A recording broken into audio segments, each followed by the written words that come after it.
tout simplement, et à l'invitation au voyage à travers l'art, et à l'invitation à la conscience également. Donc merci Eva. Et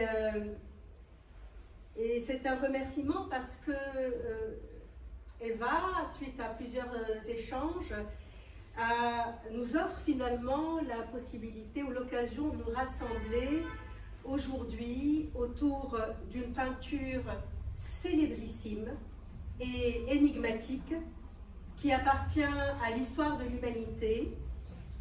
C'est, croyez-moi, la première scène privée de l'histoire de l'art de l'Europe occidentale. Il s'agit de la peinture de Jean Van Eyck, Les époux, Arnold Fini. Regardez. D'emblée, elle suscite l'admiration par sa facture et ce je ne sais quoi d'intemporel. Peut-être un souffle, un rythme. Il faut dire qu'elle a fait couler beaucoup d'encre, une vingtaine d'interprétations divergentes et complémentaires. Toutefois, un mystère demeure. Face à elle, on dirait que nous sommes comme dans la situation d'un lecteur de romans policiers auquel le dernier chapitre manque. Regardez, cette peinture attire. Mais nous avons beau regarder, nous n'y voyons rien. Ou plutôt, nous voyons qu'il y a quelque chose à voir, mais nous ne voyons pas quoi. Réellement, le sens se dérobe. Débrouillez-vous avec ça, nous disent cet homme et cette femme. Et si on écoutait, on écoute, vous écoutez? On n'entend rien. On n'entend rien non plus, ou plutôt la silencieuse puissance de cette peinture. Le silence. Est-ce ce qui nous appelle? La présence irrésistible de ce rien qui nous met en position d'attente de quelque chose. Un rien qui pense et dit sans mots, silencieusement, quelque chose comme essayer de comprendre.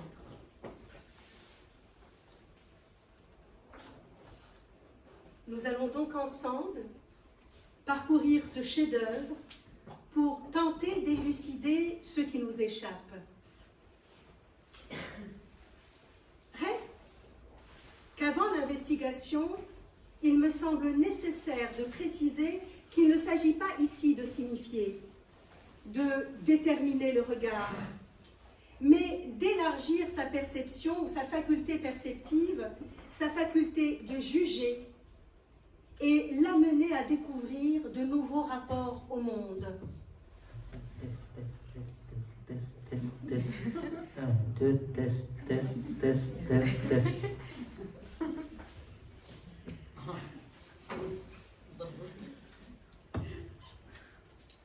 Merleau-Ponty nous fait part de cette expérience en évoquant l'art de Cézanne.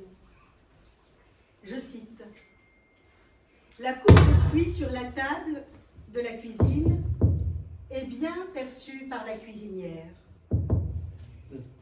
Mais il faut le grand art de Cézanne pour rendre visible ce que l'on voit sans le voir vraiment.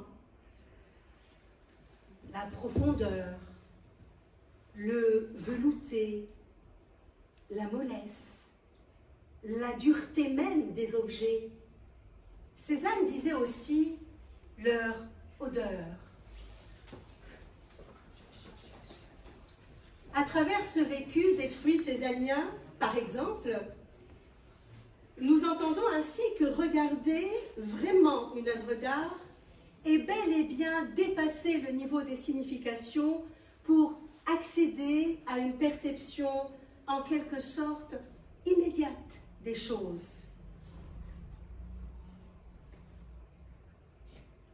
Dans cet esprit, revenons donc aux époux Arnolfini. Face à cette œuvre de Jean Van Eyck, on se pose naturellement ces questions. Que raconte-t-elle? Quel moyen l'artiste a-t-il utilisé pour susciter l'émotion artistique? Nous allons l'approcher, puis pénétrer dans son intimité pour surtout tenter d'outiller le regard et l'ouvrir vers ses préférences dans la vision sensible de l'art. Il ne s'agit pas du tout d'imposer un sens, mais plutôt de conduire le regard au seuil de son énigme. Donc, suite à la présentation rapide de l'œuvre, nous allons l'aborder par une approche sensible, descriptive. Que voit-on? Et interprétative. Qu'en déduit-on? Cette aventure que je propose nous montrera combien Jean Van Eyck a donné le coup d'envoi à une révolution dans l'histoire de l'art de l'Europe occidentale. Vraiment. Il s'agit donc d'une œuvre d'art réalisée par Jean Van Eyck en 1434, 15e siècle, à l'huile sur panneau de bois. Elle n'est pas très grande. Elle mesure 88,8 cm de hauteur et 59,7 cm de largeur et se trouve actuellement à la National Gallery à Londres. Elle a pour titre « Les époux Arnolfini ». C'est un portrait. Van Eyck est un peintre flamand de la Renaissance. Il est né près de Liège vers 1390 et mort en 1341 à Bruges. Il s'impose comme le premier peintre flamand de son époque. Il collabore avec son frère Hubert jusqu'à la mort de celui-ci en 1426, puis entre au service de Philippe le Bon, ça c'est important, duc de Bourgogne, un prince français, donc la troisième branche bourguignonne de la dynastie capétienne. En tout cas, c'est important parce que c'est un mécène éclairé dont la cour est un foyer de création de premier plan, surtout pour les primitifs flamands.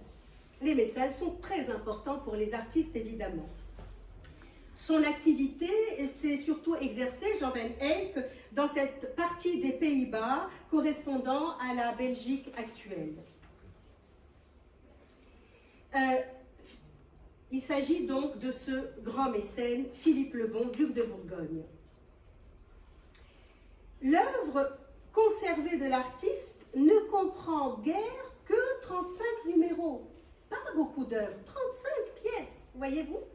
Mais certains sont des polyptyques monumentaux. Cela montre le temps considérable qu'il passait à peindre. La technique, huile sur bois, témoigne de tradition et d'innovation. Le bois était le support courant du Moyen-Âge, considéré pendant longtemps comme un matériau solide et pérenne. La peinture y était à l'époque systématiquement à la détrempe. La peinture à la détrempe, c'est quoi? C'est une peinture à la colle et l'eau en est le liant, ou en est le diluant. Et la peinture était aussi à la tempéra, autrement dit à l'œuf. La couche picturale au Moyen-Âge était visiblement mince et uniforme. Là, c'est différent. Tout en continuant à peindre sur du bois, donc la tradition, les frères Yann et Hubert n'ont pas inventé, ça, il faut vraiment le préciser, mais perfectionné l'usage d'un agglutinant fait d'huile capable de sécher lentement et de permettre une peinture très subtile. On va y revenir.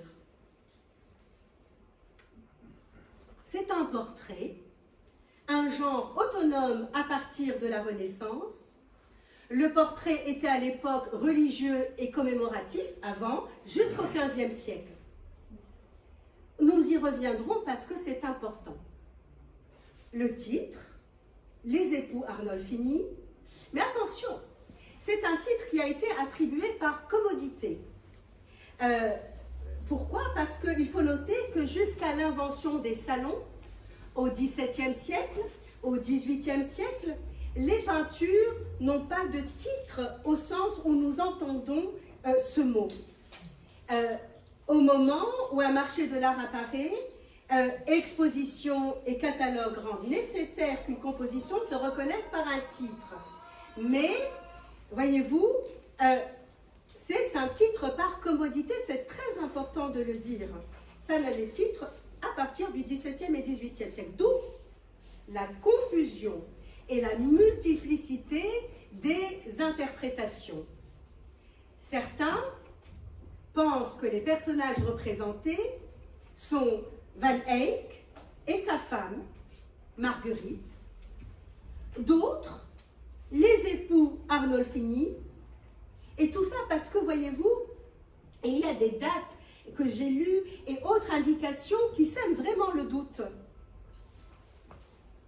C'est étonnant parce que la première femme de Arnolfini est défunte. La deuxième, disons, il s'est marié après la réalisation de l'œuvre. Bon, est-ce que c'est une œuvre qui a été faite avant, pendant, ou après l'union? Ça, je ne sais pas. On ne sait pas. En tout cas, il y a diverses hypothèses selon les angles de vue. C'est bon? C'est bon? Non. Vous voyez la différence? Non, non. Non, non, c'est pas bon. C'est pas la peine, franchement.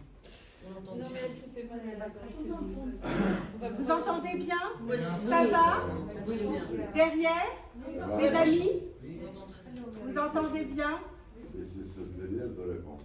Alors, c'est des flèches.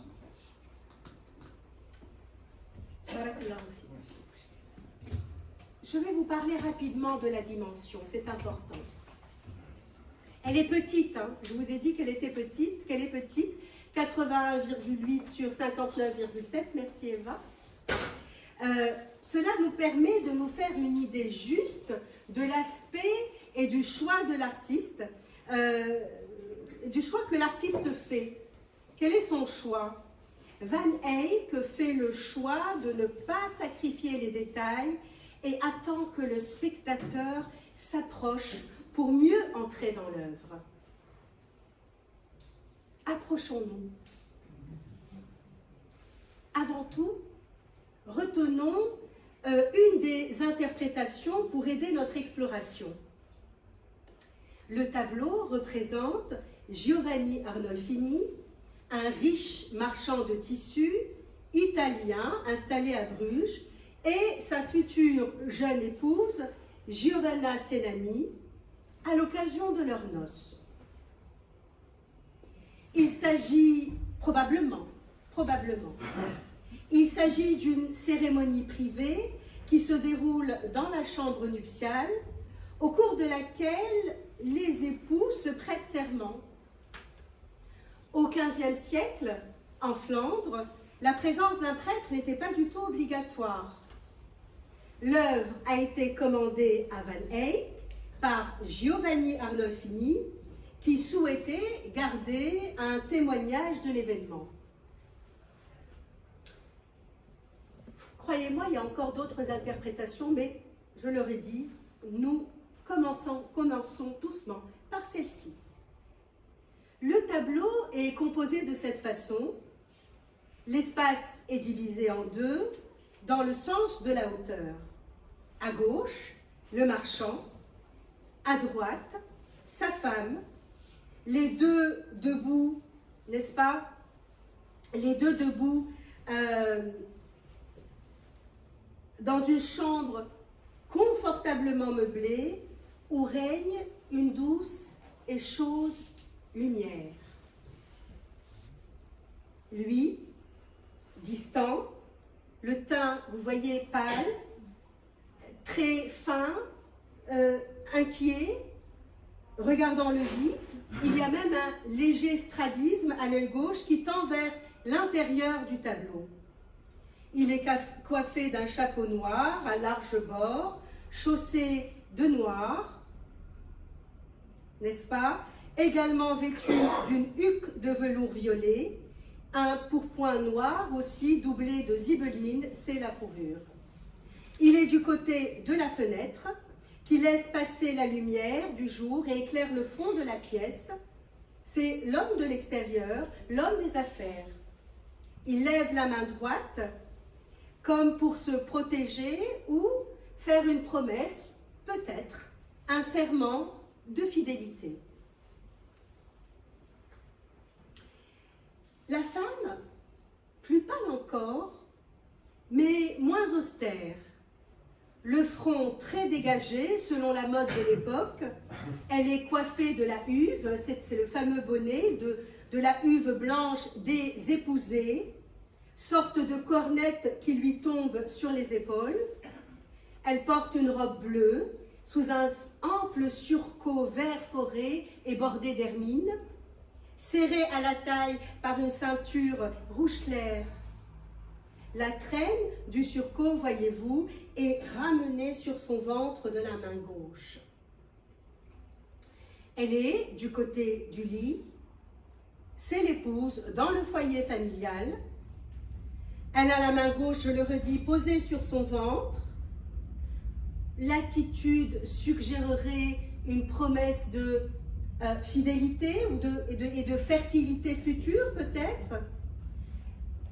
Toutefois, il est dit dans plusieurs textes que le ventre proéminent correspond à un canon de beauté médiéval.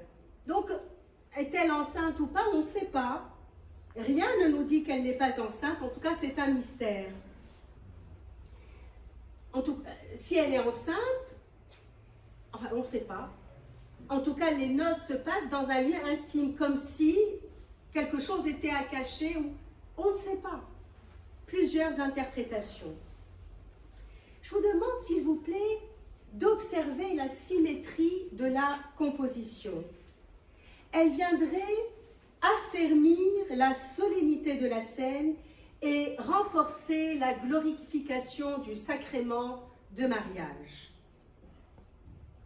Les mains réunies du couple, la main de la femme posée, ouverte sur celle de l'homme, se trouve pratiquement au croisement, voyez-vous, au croisement des diagonales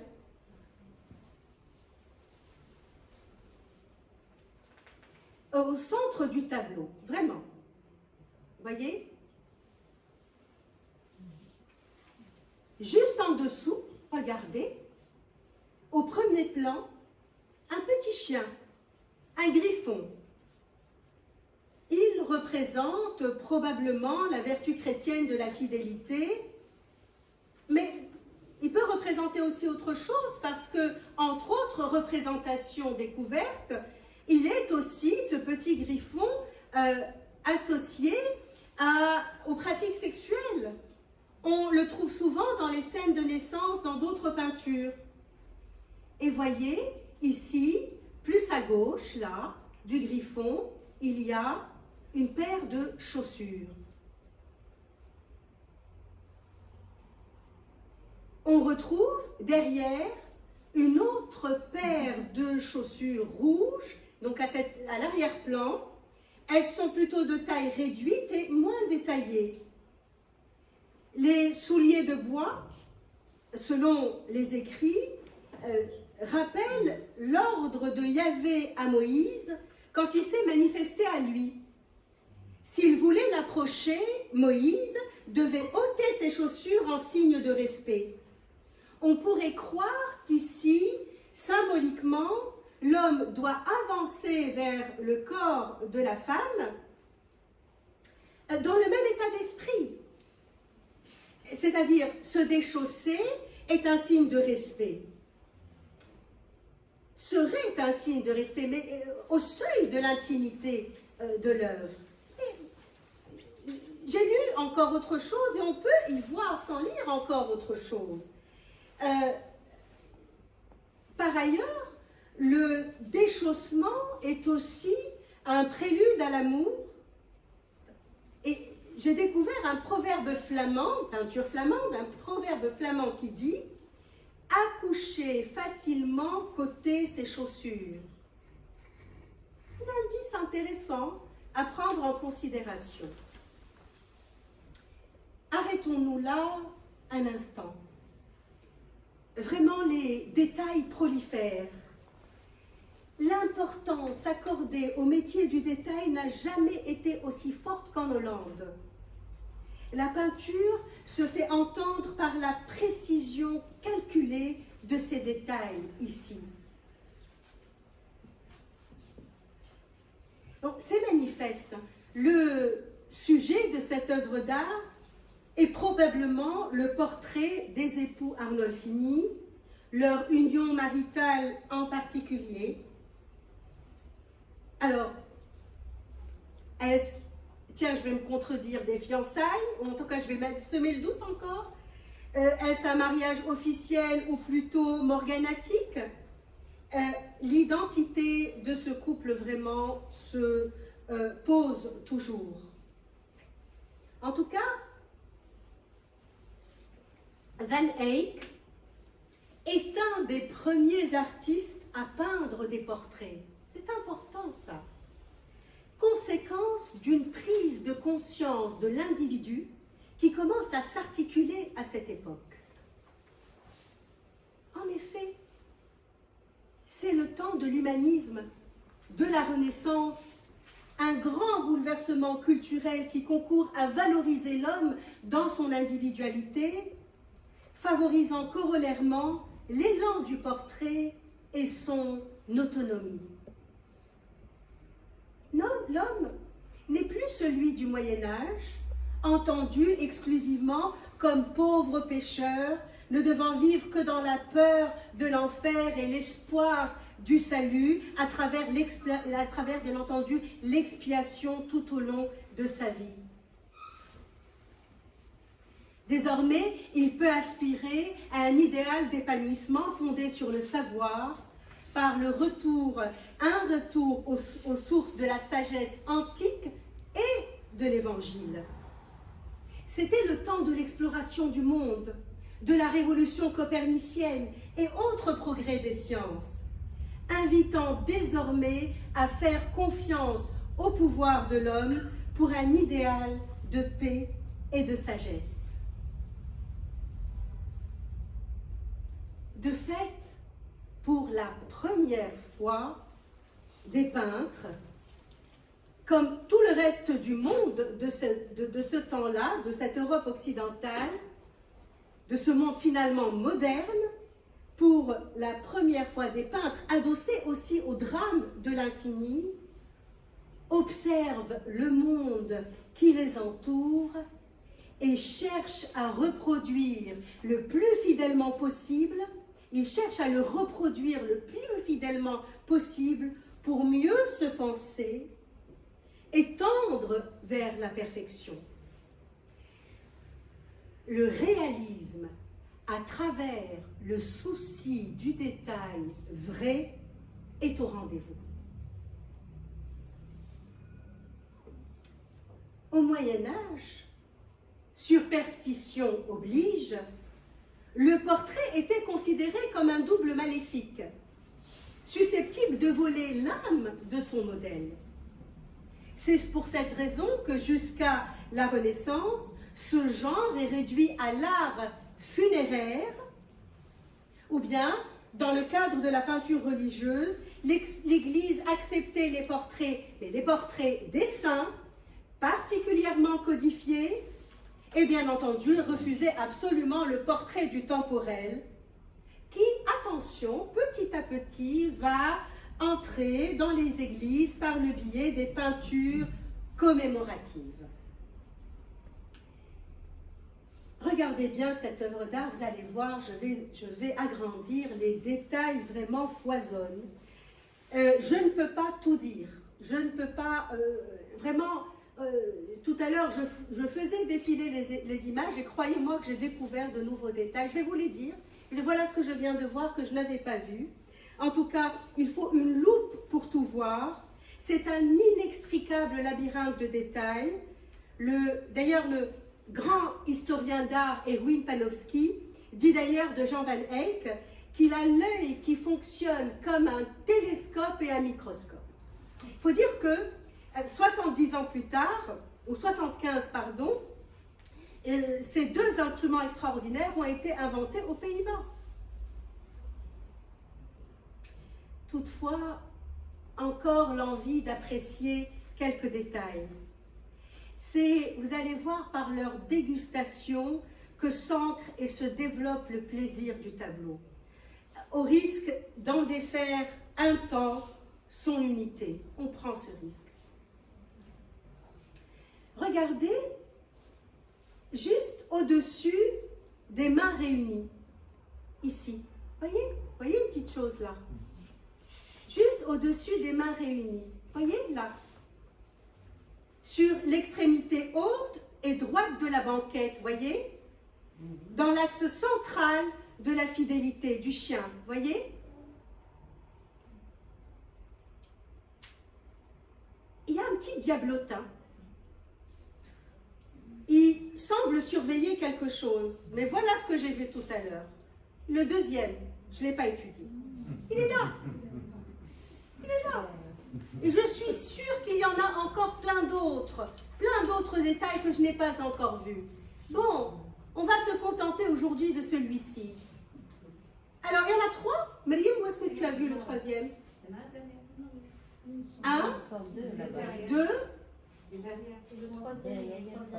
y a un troisième que je n'arrive pas à voir.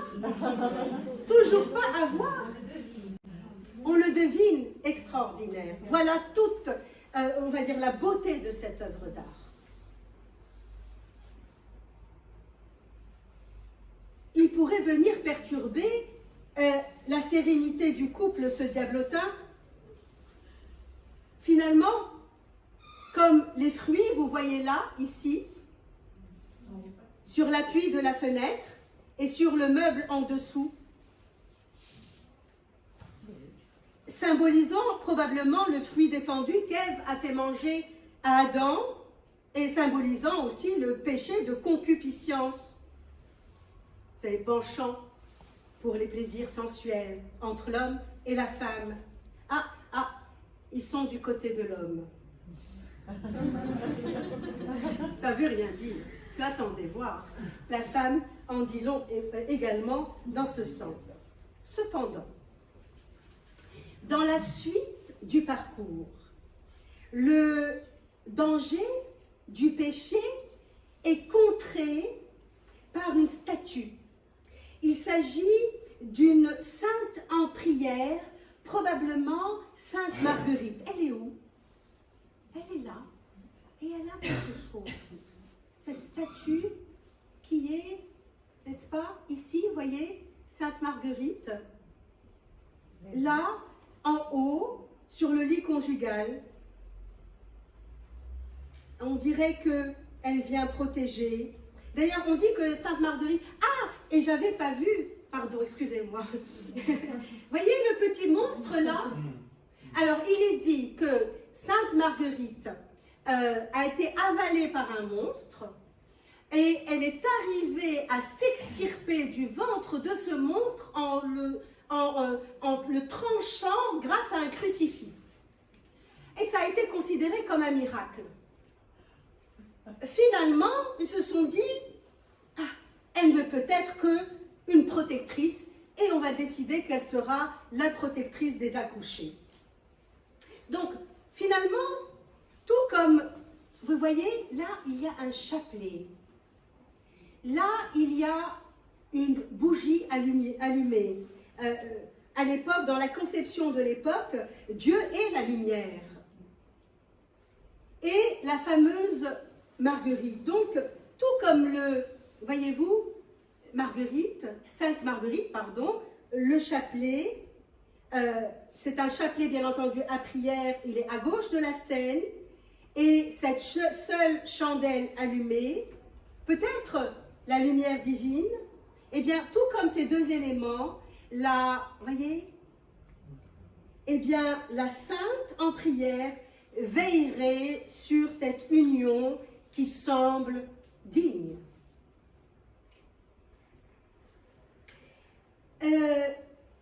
Cette œuvre, je vais pas trop vite, ça va? C'est bon, vous y arrivez.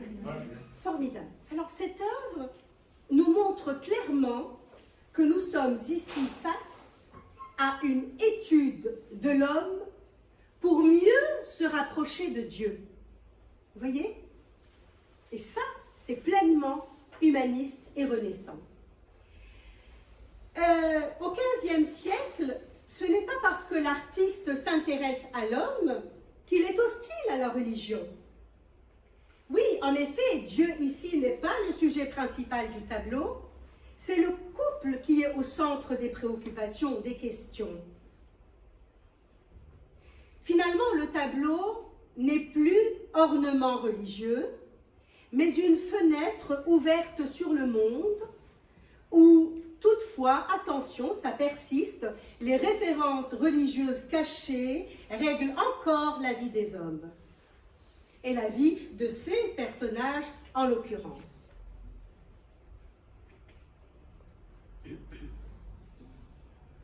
Notre regard est davantage entraîné dans une illusion de la réalité,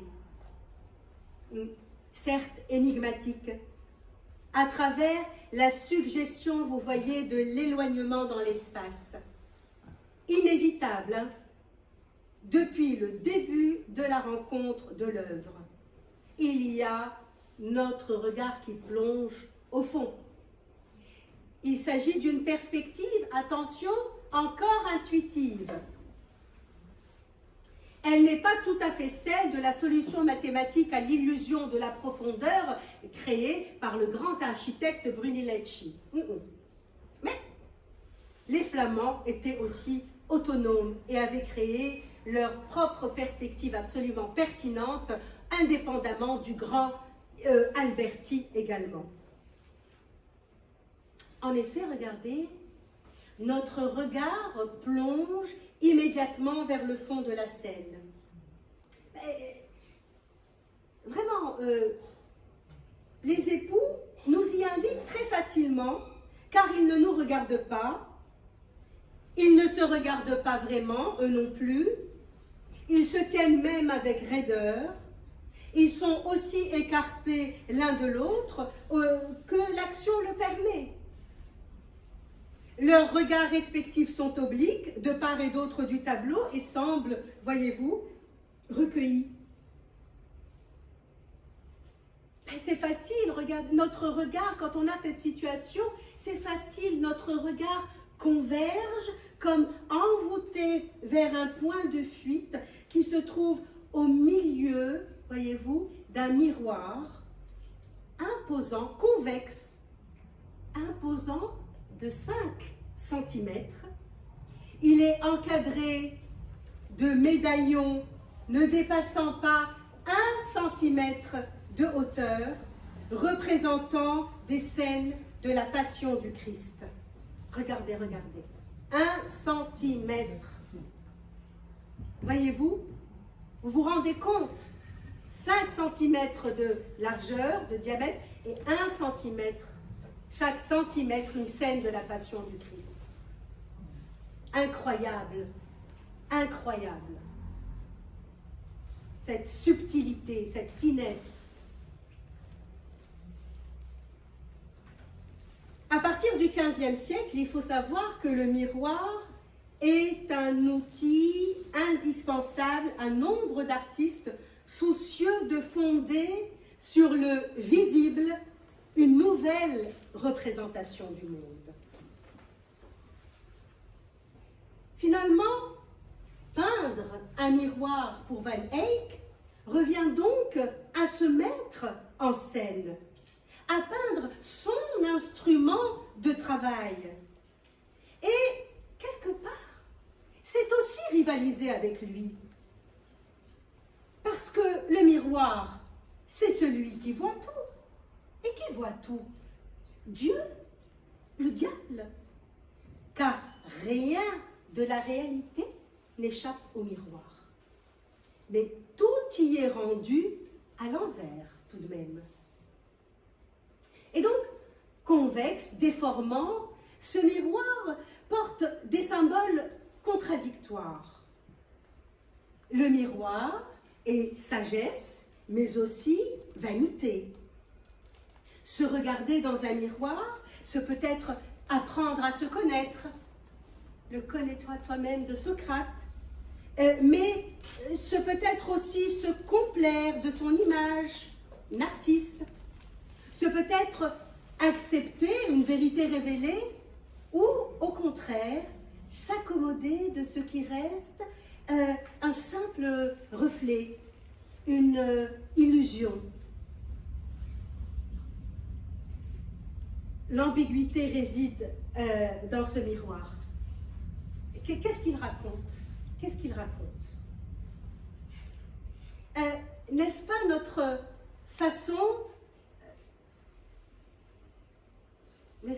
façon d'appréhender ce miroir? Pardonnez-moi, oui.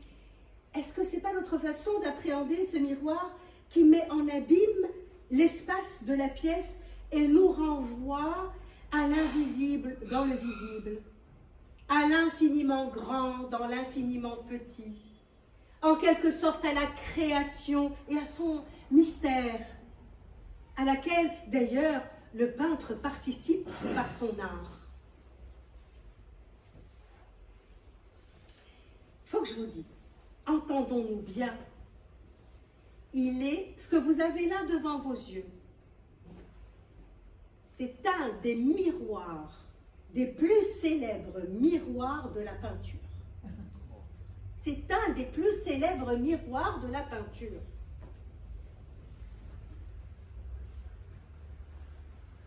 Il est placé au centre de la composition. Voyez, au-dessus, ici, il y a une écriture.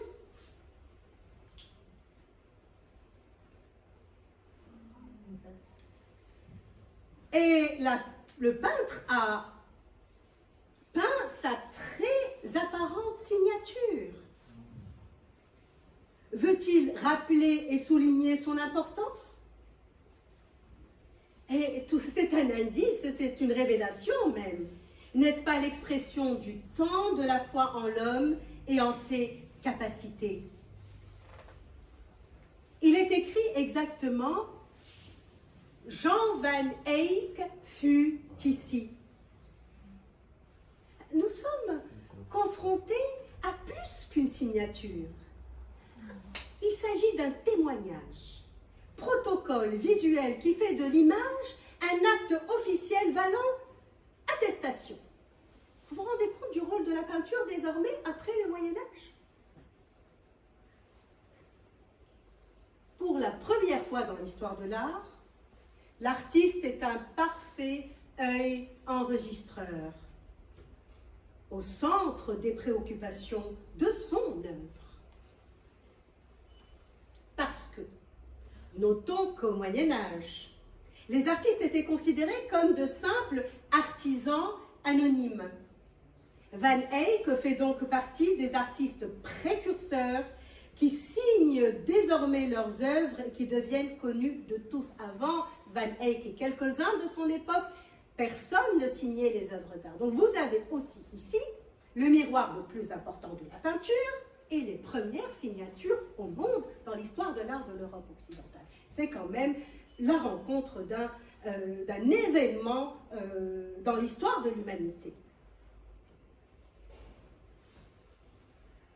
Le miroir. Je reviens au miroir.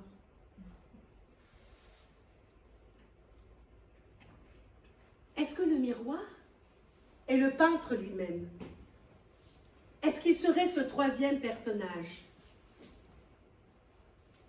On pourrait le croire, car sur sa surface convexe apparaissent non seulement, regardez bien, regardez bien, apparaissent, je ne sais pas si j'ai plutôt zoomé là. Ah, sur sa surface convexe, qu'est-ce qu'on voit? On voit non seulement Arnolfini et sa femme de dos, mais si vous plongez le regard, vous allez voir qu'entre eux, il y a deux hommes qui les regardent.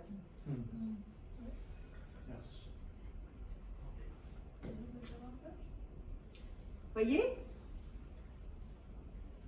Deux hommes qui les regardent. Deux hommes qui se retrouvent donc en face d'eux et du chien. Finalement, deux hommes à notre place, à la place du spectateur. Alors, on a parfois voulu reconnaître Jan van Eyck lui-même et son frère Hubert. Donc, si c'est Jan van Eyck, ce chef-d'œuvre serait un double portrait. Celui de l'artiste, donc un autoportrait, il se peint peignant. Et le portrait du couple Arnolfini. L'hypothèse est super séduisante, même s'il paraît nécessaire de relier un mariage, selon certains, ou même l'annonce d'une naissance. Dans ce cas, le miroir a un autre rôle. Est-ce qu'il est le témoin muet de l'avenir, puisqu'il annonce tout ce qui va advenir? On ne sait pas. On ne sait pas. Quelque chose d'étrange encore, vous voyez? Encore? Franchement, attendez. Est-ce que c'est l'ambiance d'un mariage? Franchement, dites-moi. Ils ont l'air de... Non. Il n'y a pas l'ambiance d'un mariage. Vous ne trouvez pas? Ils ne sont pas... Absolument. Ils ne s'amusent pas beaucoup en tout cas. Mais regardez bien. Regardez bien. On va revenir au miroir parce qu'il nous raconte quelque chose. Il est étonnant ce miroir. Oui, regardez bien le miroir. Quand on agrandit le miroir, comme vous voyez là, on voit qu'un certain nombre de détails qui devaient s'y refléter, eh bien, ils n'y sont pas. Vous arrivez à voir ceux qui sont derrière, les amis? Vous pouvez même vous lever, vous déplacer et venir voir. En tout cas, le miroir ne ment pas. Qu'est-ce qu'il n'y a pas dans le petit chien? Il est où le petit chien? Il n'y est pas? Le tapis. Le tapis. Oula. Les chaussures. Ensuite, ce qui saute aux yeux, et que là, vous voyez, pourquoi j'ai dit oula? Parce que je n'ai pas vu qu'il n'y avait pas le tapis. Je vous ai... Non, mais non, c'est certain, il n'y a pas le tapis. Vous pouvez revenir à l'autre vue. Il n'y a pas le tapis, il n'y a pas le tapis. Il n'y a pas le tapis. Et c'est même pas... Je vous assure que j'ai beaucoup lu. C'est pas écrit. C'est une question de perspective, je sais pas. Non, non, mais sincèrement, c'est incroyable. Parce que ça veut dire peut-être encore quelque chose qui m'échappe. En tout cas, ce qui saute aux yeux, et que la main de l'homme semble être cachée par une sorte de tache. Ici, elle est où la main de l'homme? On dirait une petite fumée. Et celle de la femme, elle n'y est pas. Elle ne se reflète pas dans le miroir. Elle se confond dans le... Bon, elle n'y est pas. On peut la deviner. Donc, s'il vous plaît, ceux qui ne se reflètent pas dans le miroir, bravo, Zra, n'existent pas. Ben oui, ce seraient des fantasmes. Ce seraient des fantasmes. Ces personnages-là seraient des fantasmes. Alors, il y a Philippe Postel. C'est un des derniers à avoir écrit en 2016 une des dernières interprétations. Il l'appelle les affaires Arnolfini. C'est un livre. Hein. Et dans ce livre, je l'ai lu, il n'y a pas le tapis. Pour lui, et à partir d'ailleurs d'enquêtes consciencieuses et références diverses à l'appui, la femme serait une apparition, un fantôme. Elle n'est pas sa femme d'aujourd'hui. Il faut dire que avant l'œuvre, il avait une première femme. décédée. Mais sa femme d'aujourd'hui, il ne l'a épousée qu'après l'œuvre. Et pourtant, il y a d'autres indices qui disent bien que c'est sa femme d'aujourd'hui. En tout cas, c'est étonnant. Ce serait l'âme de sa femme défunte, mais elle n'est pas que défunte, elle est pécheresse, parce que le petit chien n'est pas là. Il y a infidélité. Et lui dit qu'elle serait revenue pour faire promettre à son mari des prières susceptibles de raccourcir son temps de souffrance au purgatoire. Mais il a lu beaucoup aussi pour, disons, extraire cette interprétation possible. En tout cas, d'autres détails creusent encore et encore le caractère énigmatique de ce tableau. Par ailleurs,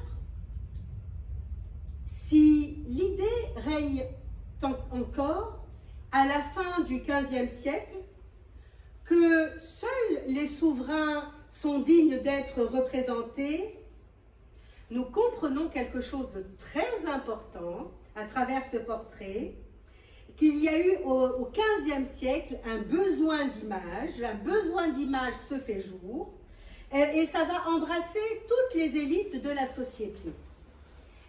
La grande bourgeoisie prospère, particulièrement des villes, comme celle des époux Arnolfini, désire imiter le mode de vie des nobles et participe d'ailleurs au succès du portrait. C'est super à la mode de se faire faire son portrait à l'époque, et évidemment, c'est un blason de plus relativement au statut social. Donc, la bourgeoisie, à cette époque, c'est des bourgeois, c'est un tapis d'Anatolie que vous voyez là. Van Eyck est un riche marchand de tissus, mais alors ces tissus qu'il porte sont d'une grande délicatesse.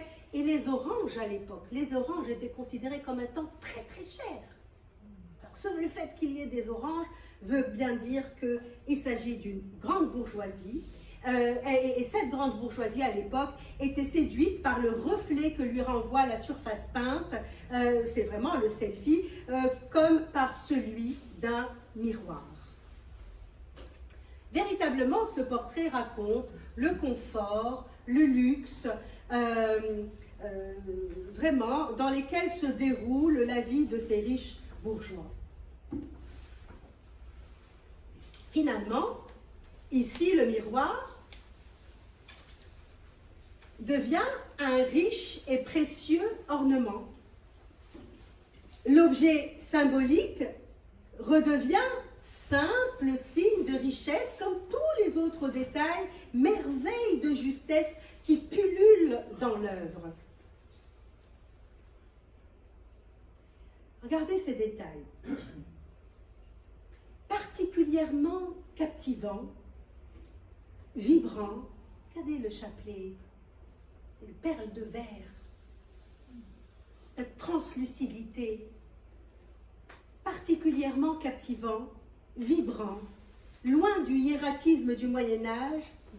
Ces détails sont le résultat, pourquoi je vous parle de ces détails? Parce qu'ils sont le résultat d'une grande révolution dont Van Eyck et son frère sont les auteurs.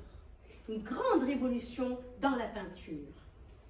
Il s'agit pas de l'invention de la peinture à l'huile, non, mais de son perfectionnement, qui ouvre finalement la page aux peintres de tout le nord de l'Europe. La peinture à l'huile, n'est-ce pas celle?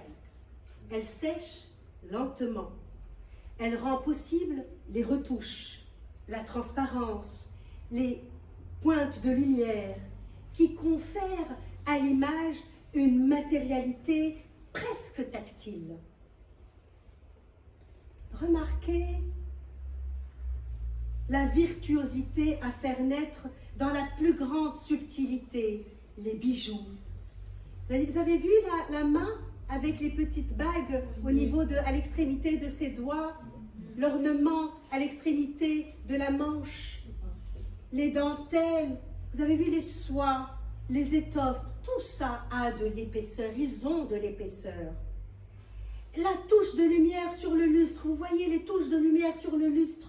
Le poli du miroir. Le pelage du chien. Les verts, les rouges, les bruns. Et toutes leurs nuances. Jusqu'à finalement conférer à l'image une humanité vivante. Nos pupilles sont humides quand on regarde cette œuvre. On est vivant.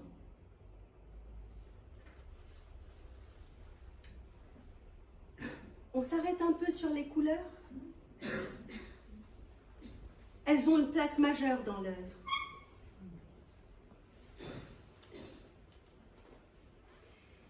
Elles sont symphonie de contrastes, de clair, obscur et complémentarité.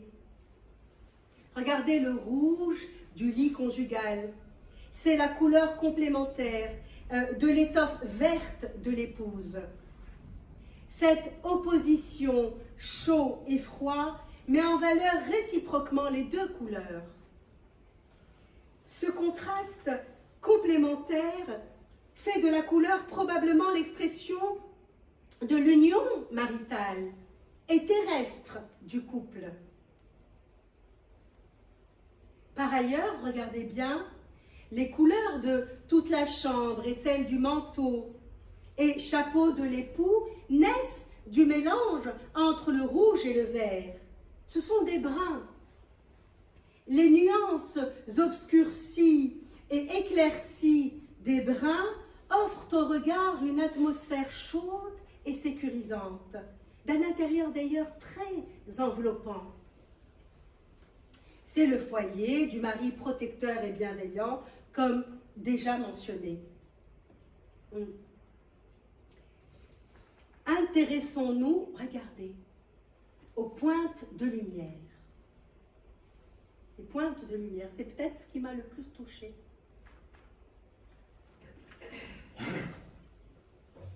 Vous avez vu? La lumière vient s'accrocher au visage, aux mains des protagonistes. Ces pointes de lumière, ce sont des détails. Proportionnellement aux plages de couleurs les environnant. Et vous allez voir, d'autres détails sont particulièrement illuminés. Vous prendrez encore et encore le temps de regarder cette œuvre. Cette lumière qui s'accroche, elle vient d'où? Elle vient de l'extérieur, d'une deuxième fenêtre. Vous avez vu une deuxième fenêtre ici? Non. Ici, derrière. Elle est où? Derrière. Il y a une deuxième fenêtre. C'est pas celle-ci. Derrière. Dans le miroir. Regardez. Elle est là. La fenêtre que nous voyons, c'est celle-ci. Ici, là. Elle est là. Les fruits sont là. Mais il y a cette deuxième fenêtre dans le miroir qu'on ne voit pas. L'artiste ne nous montre pas cette première fenêtre, cette deuxième fenêtre au premier abord. Elle n'est indiquée qu'arrivée au miroir. La fenêtre hors champ que vous voyez là, ici, ici. Non, c'est l'inverse. Hein. Et le cierge allumé, regardez ici. Le cierge allumé et la fenêtre. En plein jour, ils sont allumés. Elle est ouverte, mais ça ne sert à rien. Ils ne servent à rien. Ils n'éclairent rien du tout. La lumière, elle ne peut pas s'accrocher sur les visages grâce à cette lumière venue de l'extérieur. Ça ne sert à rien. Ça serait peut-être la manifestation de l'étrange, n'est-ce pas, tout à l'heure, d'un invisible rendant profondément et religieusement présents ces deux êtres. Est-ce que ça serait, je ne sais pas, la lumière divine, celle du monde céleste, bénissant l'union du couple et par la même l'inscrivant dans l'éternité?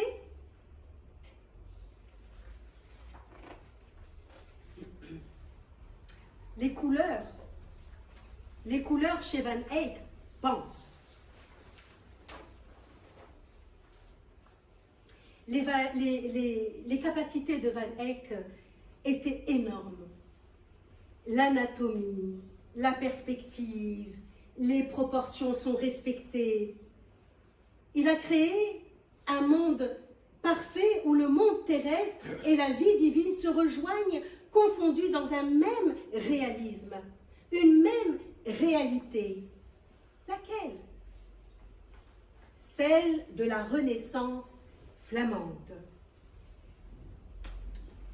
Enfin, pour conclure, dans cette étape de l'exploration de l'œuvre, étape, je dis bien, pas dernière étape, pour conclure, je pense à l'historien de l'art Daniel Arras, évoquant, qui était mon professeur, feu Daniel Arras, évoquant qu'il lui a fallu 20 ans pour aimer Mona Lisa de Léonard de Vinci. 20 ans, pas une petite demi-heure entre nous. L'aimer vraiment, pas seulement l'admirer. Il lui a fallu 20 ans pour comprendre comment la Joconde est faite. À travers l'analyse iconographique et plastique, nous avons certes exploré une certaine représentation du monde, un changement de paradigme. Toutefois, le chef-d'œuvre demeure malgré tout énigmatique et corollairement profondément émouvant et déconcertant.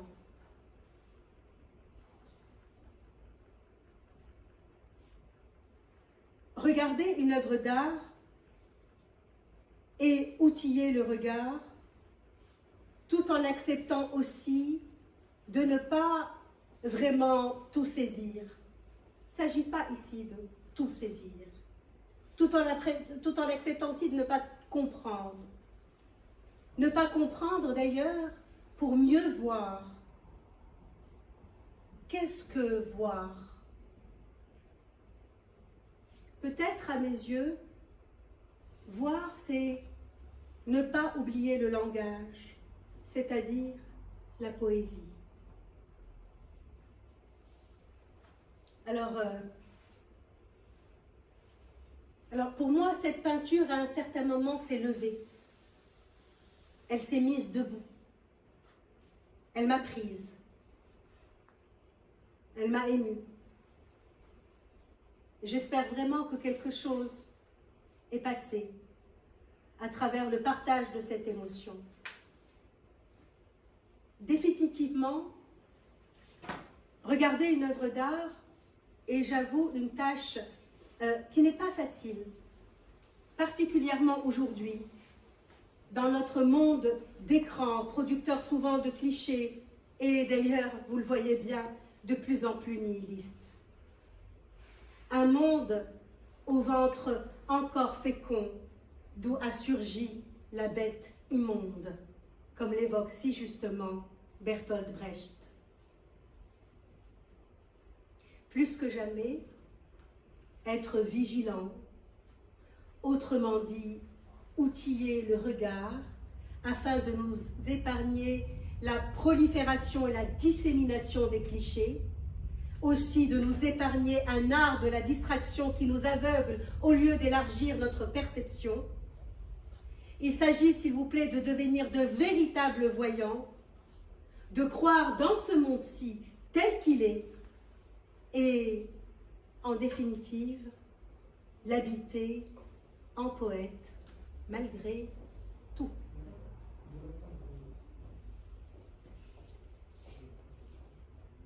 Je vous remercie de votre attention.